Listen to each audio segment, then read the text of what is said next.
Hey, welcome to Two Old Geeks Talking. I'm Rob, I'm Trace. and today we'll be talking about John Wick. Yeah, I'm a huge John Wick fan. Now, I saw all three of them in the theater. I saw them with my stepson Cody, and but you just now recently watched them, right? Right, like within the last month or so. Yeah. So let's talk about the first one. John Wick, very first one. What was your thoughts on it? I love the lighting. I love the video look. I loved the gunplay. I was not impressed with the story. I was not impressed with Keanu's acting either. Yeah. It was just like, yeah. I'm like, no. Well, to me, you have certain actors that are good character actors, Right. so they can switch personalities and they can switch looks, and then you have some actors that are just always the same. Like Dwayne Johnson's pretty much always Dwayne Johnson. Right. Keanu Reeves is always Keanu Reeves. So he's kind of got that way about him. And to me, what I loved about the first one is that first of all, the backstory on it. Chad Stahelski, he's the one that made the movies. And he'd worked on The Crow, which we're a huge fan of The Crow. He was a stunt guy on The Crow, and he was a stunt guy on The Matrix. That's where he met Keanu. Right. And so he saved his pennies, and he opened him up his own production company. And he just kept looking for this great action movie he wanted to make. And so John Wick script come along, and Keanu was looking at it, and he had Chad look at it, and so that was the movie they wanted. A lot of people think, well, why are two old geeks talking about John Wick? Well, it's really a fantasy world. It's not. Right. Oh, yeah. It's not. That's not a real world. That is one thing I did enjoy most about this movie, because whenever you think of assassins or hitmen, they're usually in a gritty bar, kind of like in Deadpool. All those hitmen were in a gritty bar and stuff. But this was classy, put together, rules and regulations, something that had been around for like hundreds of years kind of thing. Well, and I love that aspect of it. That was a good twist on it. And I like, it had the classic revenge theme that you have in a lot of action movies, And this one, you killed my dog, spoiler, and you stole my Mustang, spoiler. And now I'm going to kill 87 people and get back at you. Right. So it was funny because they, the only thing the producers had a problem with was like killing the dog. They was like, I know we're killing 87 people in this movie, but we're going too far killing the dog. But that kind of set cars are replaceable. Yeah. Homes are replaceable. He had stepped away from this life to try to better himself and become, go to the light side. Yeah. So the fact that he lost his wife was a terrible thing, but he was trying to maintain that life. I've lost what I was shooting for, but I'm going to maintain it. And then somebody just came and put a ripple in that by jacking up the last thing she gave him, which was the dog, right? Yeah, I loved the first movie. I give it 10 out of 10. Mm-hmm. And even Keanu's acting. Keanu's Keanu. What I like about it is Keanu's kind of helping Chad Stahelski out, and Chad's helping Keanu out, and it really kind of kick-started Keanu's career again. Right. And but when I think about somebody that lost a wife, somebody that had tried to get out of the business, then the way Keanu played him, just real low key. If that character actually existed, John Wick, right? To me, that's what his personality would be. It'd just be real, not a whole lot of dialogue, just real quiet, just kind of a lot of retrospect. Yeah. But what I love about John Wick, there's 1,000 things I love about John Wick, so we don't have time for all of them. What I love about John Wick is Chad Stahelski got rid of the shaky cam. Now, I don't know if you know what a shaky cam is. Is that where they just try to make it look realistic and move around and stuff like that? Yes. They do that in a lot of crime shows. What a shaky cam is, imagine a guy with a camera on a pogo stick, bouncing on a trampoline, while having an epileptic seizure. That's what a shaky cam's like. So like when I watched one of the Born Identity movies in the theater, they were big on that shaky cam, and I mean I actually got motion sickness, and they do that because the actor can't perform the techniques well, and maybe the stunt team doesn't have to be spot on. If you're shaking the camera and the audience can't really see what's going on, then they're filling in the blanks. And so when you do a wide shot, the way they did in John Wick, the stunt guys have to be spot on. Your actor has to be spot on. He trained with a Navy SEAL for an hour a day in the first one. In the second one, he trained with Terran Tactical. Terran Butler, he owns a shooting range and teaches combat shooting just outside of Los Angeles. And he's famous, so he worked out with him. And the techniques he used were like actual tactical techniques. So, I mean, typically, and I mean, they're beautiful to watch. So if you like guns, John Wick is like gun porn. Right. Yeah. So I mean, so like you know, typically you see a gun movie and they never run out of ammunition. Right. It's just like that clip lasts forever. But you see him run out, and you see him have to reload, and you see him have malfunctions in the gun, and he has to clear it. And so typically in a gun movie, you see the Weaver stance, you know, but in this one you'll see him use isosceles, which Terran Butler taught him.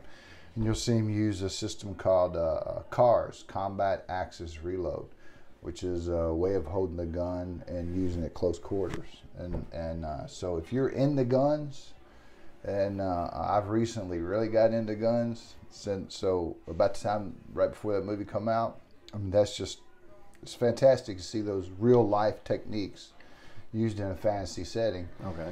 You know, instead of somebody just holding a gun all gangster like and Pushing the bullets. Shooting it, yeah.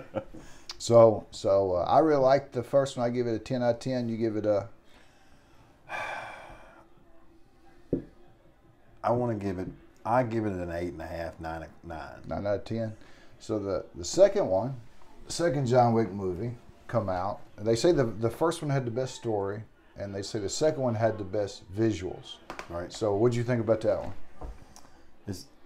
Yeah, okay. So I was thrown off. I don't want to poo-poo on these movies. They were great. They were good movies. But he's called the Boogeyman, right? Yeah, Baba Yaga. Right. Yeah. And so he's like supposed to be like the shadow. And so when he went, spoilers, when he went to assassinate that Russian chairperson, Yeah. he got in without nobody seeing him. And he had a way out. And he could have disappeared just as easy. But no. Let's just walk right through the center of the party. Yeah. It made no sense. There's certain things I'm like, why didn't you just go back the way you come and nobody would have ever seen you? You got in there without being seen. Get out without being seen. I would think that would be Hitman 101. He's not really stealthy. Yeah. But in John Wick's movie, in John Wick world, you don't have to be stealthy. I mean, you can open up, have a gunfight in the middle of a dancing disco, and everybody just keeps dancing. But they say this one's visually better. They say if you got a 4K Blu-ray player and you really want to impress your friends with the definition and the differences in colors, right? This is one of the best movies you can get. And what's this young lady's name? Put it in there. Ruby Rose. Ruby Rose. She's a good actress. Mm-hmm. And didn't have a damn line once. She wasn't happy when she signed on and found out she was going to be just doing sign language. Right. I liked it. No, I understand the premise, and I understand that, you know, anybody could be in this life that this lifestyle that they've come up with. But, and she did convey a lot. But, yeah, I think it would have been a much better character if it was, and I know this is going to upset somebody, if she had dialogue. And she had some, but it was in sign language. Yeah, it was in sign language. I mean, what I liked about this, and now I didn't like John Wick 2 as much as John Wick, so I probably only give it a 9 out of 10. But you got this sequel curse. It's really hard to get over. When you're doing a sequel, you have to show something familiar, and then you also have to show something new. So you have to go back and revisit. But they did a lot of world building in that one. I mean, one of the things that you come across, and this is made by actually a guy with a machine shop sells these on eBay. Oh, yeah. That's the gold coin they use in the Continental and the different places. Boy, that's got some girth to it too. And yeah, that's pretty quality. A lot of them are 3D printed. He actually makes that in a machine shop. That's quality. So the coins in the movie, they're used as not only currency, but they're used as a calling card. So a coin from John Wick would be worth more than, say, a coin from Robert Trace. Right. I don't know. So, but I mean, it's really hard to get down. You know, he gave him one before he went to the Continental, and then he gave him one when he got a drink. And so, you know, what value is that? You know, so I mean, it doesn't seem like you get any change back. And but that's the currency in their assassin world that they have inside John Wick. Another thing in John Wick 2 was the Blood Oath medallion. So it's kind of like a nasty IOU. A really nasty. You prick your finger and you put a bloody thumbprint in there, fingerprint in there, and then that guy can call it in at any time, and you have to. It's like an IOU. Whatever he asks, you have to do. Now, it was interesting at the end of the movie. Does this actually have a needle that pokes out the top? Yeah, no, it doesn't. Yeah, it'd be cool. There's a needle on the back if you really want to poke yourself.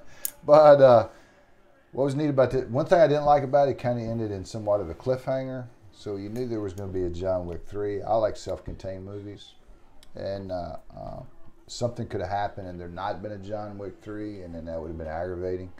So I like movies that have a beginning and a middle and an end, and then you can still have sequels, but just finish up the story. But that was one of my complaints about John Wick 2, and so the next one was John Wick 3, and a lot of people say that John Wick that 1 was known for the story, except for Robert. And 2 was known for the visuals, and Robert and I would agree with that. If there's anybody out there that agrees with me, please put down in the comments. Yeah, I agree with Robert. I've met people that didn't like John Wick, right? But they all had vaginas. Now a lot of women don't like John Wick. A lot of guys do, but John Wick 3 to me had the best action, and that's what it's known for, is the best action. And John Wick 3 was just like non-stop action from beginning to end. And I mean, if you're a fan of violence the way I am, that was just an awesome movie. I mean, it was a great action movie. Okay, two things I enjoyed about this is I like to see this one went in depth on other assassins a little more. Mm-hmm. You had Halle Berry's character. Yeah, she did good. Did great. And the gentleman who played the concierge or whatever at the hotel, the guy with the glasses, what's his name? I don't know what his actor's name is, but the one that was watching over his dog. Cherian. That was watching over his dog. Yeah. I'm glad to see that, you know, he wasn't just a concierge there. He was actually a badass. Yeah. Yeah. Well, you know, you see a lot of the names from Roman mythology in there, Charon and Ares, and you see a lot of those names. And so there's that aspect of John Wick. There's also the aspect of John Wick that you've got a lot of people from The Matrix. Yeah. You got Lawrence Fishburne. You got obviously Chad Stahelski who did the stunts, but you got a lot of people from The Matrix, and they kind of tip their hat to that. They say when you first meet Lawrence Fishburne's character, he's got shampoo bottles in a locker behind him, and they're blue on one side and red on the other. You know, for like the blue and red peel. We'll do a Matrix. We'll do a Matrix thing in the future. But I thought that was really, really neat. And so I give John Wick 3 10 out of 10. So 10 out of 10, 9 out of 10, 10 out of 10. What do you give John Wick 3? I rank them all about the same. About the same? I don't like one any more than I do the other. Interesting. All right. So let's see. What do we have to look at? First of all, this is a PVC statue put out by Diamond Select. It's from John Wick 2, seen in John Wick 2. And let's talk about statues for a second. Now, I probably picked this up for it was less than $50 because it's made of PVC. That very same statue with the very same detail, it was made out of polystone. You know how much it would cost? Oh Lord, probably $300. Yeah, every bit, at least. So I don't understand how.